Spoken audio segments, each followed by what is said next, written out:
Everybody, I'm Grandmaster Ben Finegold. This is 5 Minutes with Ben. This is going to be more like 15 minutes with Ben. This is the last game of the World Chess Championship, game 14. The score's tied 6.5, 6.5. And let's have a look at the game. Ding has the white pieces. If they draw, then they go into a tiebreak. If either player wins, they're the world champion. Well, let's see what happened, even though it happened last week. Okay. They played a Rady reversed Grunfeld, kind of opening. Tarash has a lot of names, and Black played the unusual Knight GE7.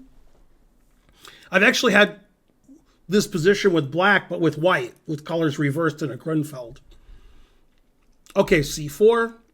So like in this position, since I have White, I play Knight takes D4 because it's my move, but it's Black, so it's White's move. So this is a colors reversed opening, the Grunfeld. Okay, so they trade. Knight C6 attacks the queen. D4. Again, I've had this position with Black, but with the white pieces, and it's my move. But here it's White's move, because White goes first in chess. So these color reversed openings, different persons on move in these positions. E3, bishop C5, some more trading. Knight C3, position's about equal. Castles, Knight B5, B3. Nothing too exciting. Black equalized pretty easily, I think. All the minor pieces are out, and they've traded a little bit. Both are fighting for the center. Now, Gukesh plays a very aggressive move. B5, putting pressure everywhere.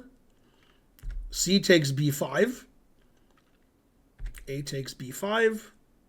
And Knight F4, confusing the audience. So we got fireworks in the last game. Now, all the pieces are attacked.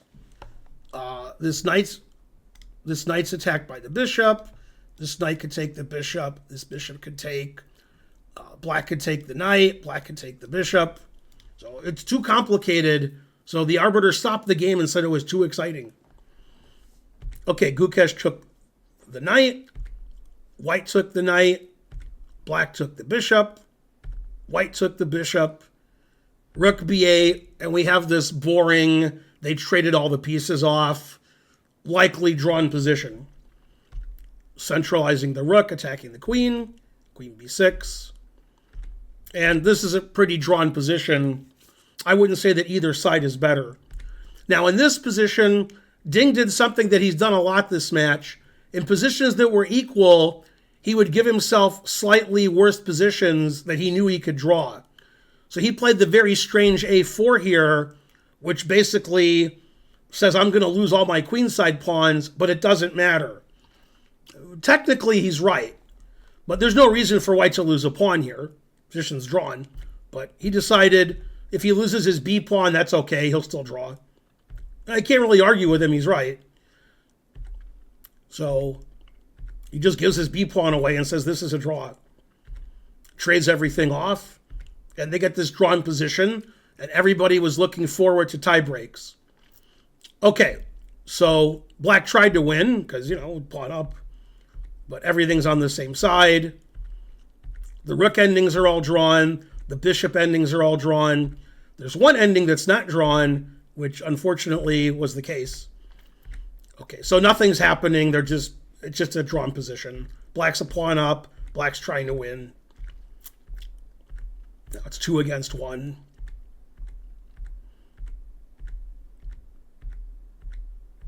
Nothing much happening.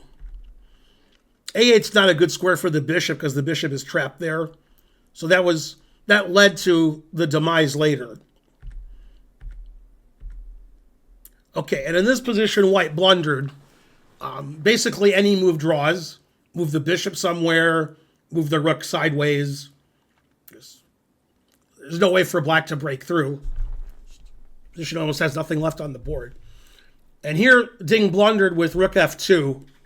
And the commentators didn't talk about the end of the game enough, which I'm going to do.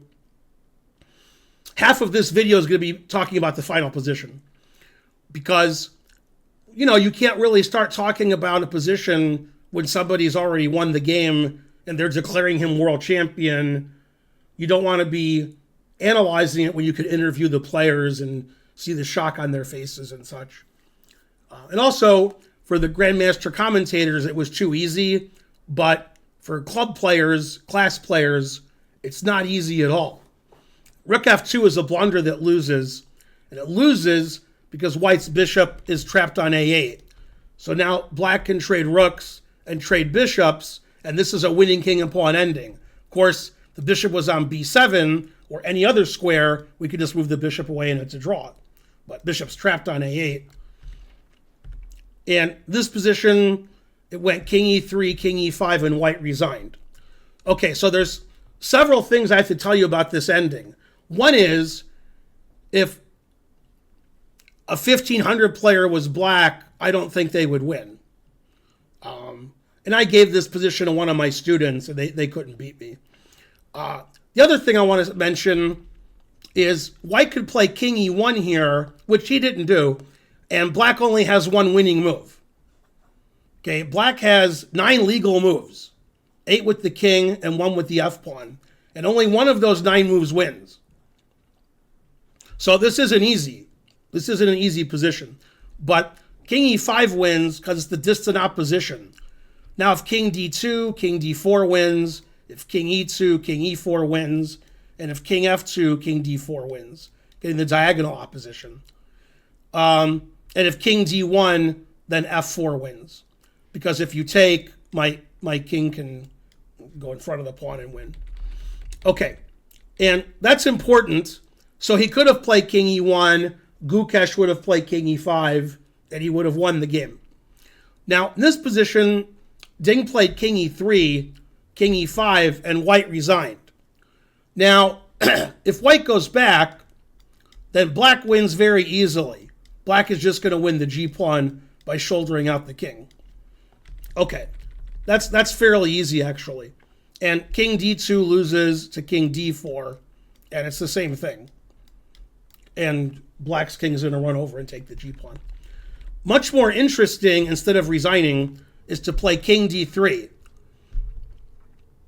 And what I'd like you to do is pause the video and play this position against a friend, or just play it out on your own and try to win with black. Because Ding resigned because black's winning, but I think for most people, winning with black would be exceedingly difficult. Okay, you can unpause the video now, which doesn't make any sense. If it was paused, you didn't hear me say that. Okay, but anyway, black is winning here by playing f4. Taking on f4 is an easy win because black's king gets in front of the pawn. Much better defense is king e2. Now, black only has one move that wins. Again, black has 9 legal moves, 7 with the king and 2 with the f-pawn, and only one of them wins. Taking on g3 does not win. King f1. And this is a drawn endgame. You can't win. And king g3 stalemate, pawn g3 stalemate, and otherwise you lose your g-pawn, and it's a drawn king and pawn endgame. The only winning move is f3 is to play f3 in this position. And the way black wins is not obvious. And there's only one way to win this position with black, and I think a lot of people wouldn't find it. And you can't win just by brute force, like, haha, I'm going to win, because this is stalemate. The only way to win is to sacrifice your f-pawn, and luckily, you have like a million chances to do it. So, for example, in this position, you can sacrifice your f-pawn. If they don't take it, you can make them take it. And this is a winning king and pawn ending. And in this position, it doesn't matter whose turn it is, it's still winning for black, which both players know. And after f2, if you take it, I play king d3, and once again, I shoulder your king. Now, one thing you have to know, which most people don't know, is in this position, although king f3 does win, you're actually required to get back to this position and then play king h3. So king h3 wins. It's not difficult. And black makes a queen. If you play king f3, I play king h2, and the only way to win is to get back to that position and play king h3.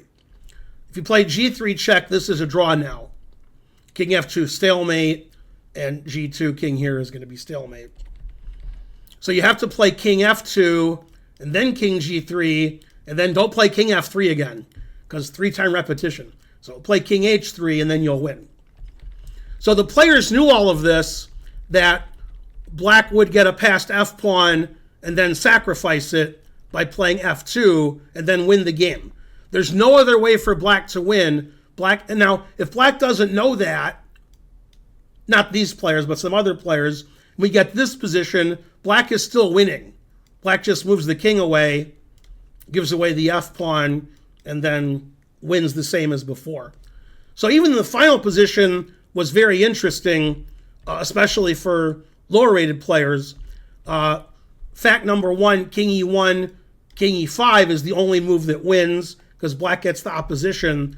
And after king e3, king here, in this position, the only winning move is f3 check, and then we have to give away our f-pawn if we want to win. So, very interesting ending. A terrible blunder from Gukesh to play the move rook f2 in this position, losing the game. Any normal move draws, move the bishop, move the rook somewhere else, probably move the king draws. There's not really any good winning chances here for black, but Ding knew the rook and pawn ending was a draw, and the bishop and pawn ending was a draw, but rook f2, with his bishop trapped on a8, leads to a king and pawn ending, which unfortunately for Ding is lost. Well, that was a very exciting end to the match. Gukesh is the world champion. All hail Gukesh. Go India, go etc. Mainly etc. I'm Grandmaster Ben Finegold. I hope you enjoyed my recaps of the World Championship. Please like and subscribe and leave a comment. It helps the channel out. And I'll see you guys next time with more 5 minutes and or 15 minutes with Ben. Bye.